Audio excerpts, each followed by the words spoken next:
This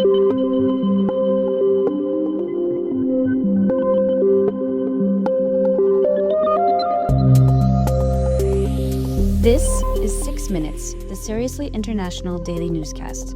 It's Wednesday, June 4th. I'm Rebecca Bonthius. It's a warm afternoon in Bangkok and a crisp early morning in Vancouver. Here in the Worldcrunch newsroom, it's just after midday in Drizzly, Paris. These are the latest headlines. Trump doubles steel and aluminum tariffs. Iran's Supreme Leader Khamenei rejects a U.S. nuclear proposal. And our daily quiz question is about a museum exhibit in Amsterdam.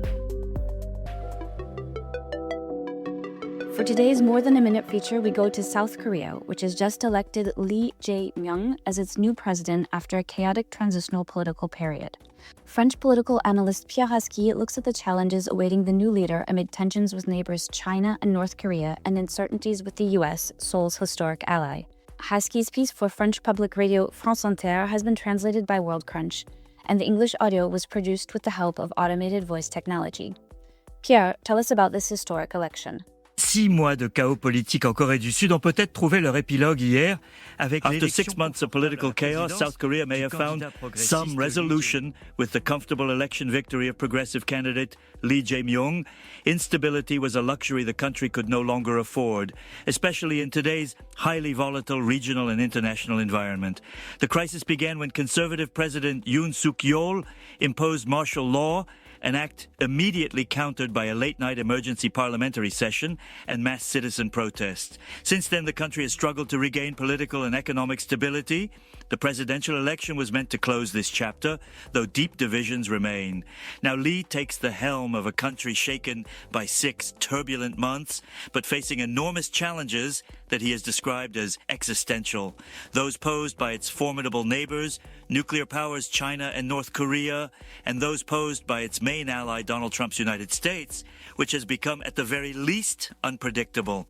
North Korea remains the most alarming concern. The two Koreas never signed a peace treaty following the 1953 armistice and are technically still at war. Moreover, the North, under the Kim dynasty, possesses nuclear weapons and has resumed its aggressive rhetoric toward both the South and the United States. Lee, a 61-year-old lawyer, represents a political movement long associated with the Sunshine Policy, a strategy of engagement with the North that has seen both progress and setbacks, but never a true breakthrough. Today, his tone is much more cautious, especially as Pyongyang has hardened its stance and removed reunification from its official guiding principles. And how does Trump's comeback affect the situation in Seoul? A South Korean official also recently pointed out to me that North Korea's involvement in the war in Ukraine was significantly changing the situation. Seoul had viewed the war in Ukraine as a distant conflict until North Korean troops were sent to fight alongside Russia. The echoes of war have resurfaced in Korea as well. Trump's re-election has only added to the uncertainty. His first term was marked by a surprisingly cordial relationship with North Korean dictator Kim Jong-un. Now, Trump 2.0 is not sparing Seoul from trade disputes and plans to withdraw several thousand U.S. troops from the peninsula. Despite reassurances from Washington, South Korea faces the same dilemma as all U.S. allies. How far can one trust the American security guarantee? And a related question, if that guarantee fails, should South Korea develop its own nuclear arsenal as a deterrent against its neighbors?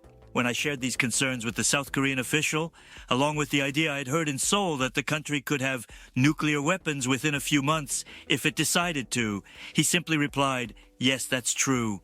That is why it is better for South Korea to have a stable, democratically elected president.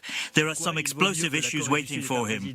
Stable et bien élu, il a quelques dossiers explosifs qui l'attendent. In other news, we turn to Gaza, where aid sites have been temporarily closed after the Israeli military declared access roads, quote, combat zones.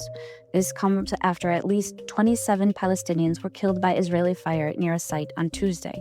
The Gaza Humanitarian Foundation, a controversial U.S. and Israeli-backed aid network, which began operating last week, cited the closure as part of planned efficiency improvements. Meanwhile, the UN Security Council is set to vote on a resolution demanding an immediate ceasefire and unrestricted humanitarian access. Turning to Iran, the country's supreme leader Ayatollah Ali Khamenei has firmly rejected a U.S. request to stop enriching uranium.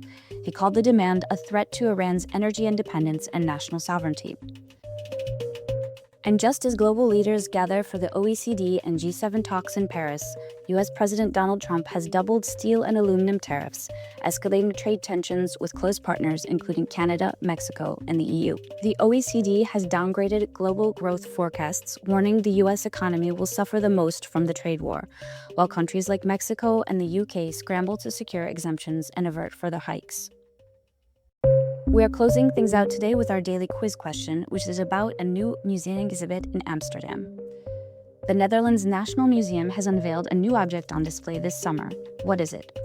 A, an encased 25-year-old banana. B, a sculpture made out of bubblegum. C, a 200-year-old condom. Or D, the world's first selfie stick. The correct answer is C. A 200-year-old condom decorated with erotic art has gone on display in Amsterdam's Rijksmuseum as part of an exhibit called Safe Sex, about 19th century sex work that opened on Tuesday.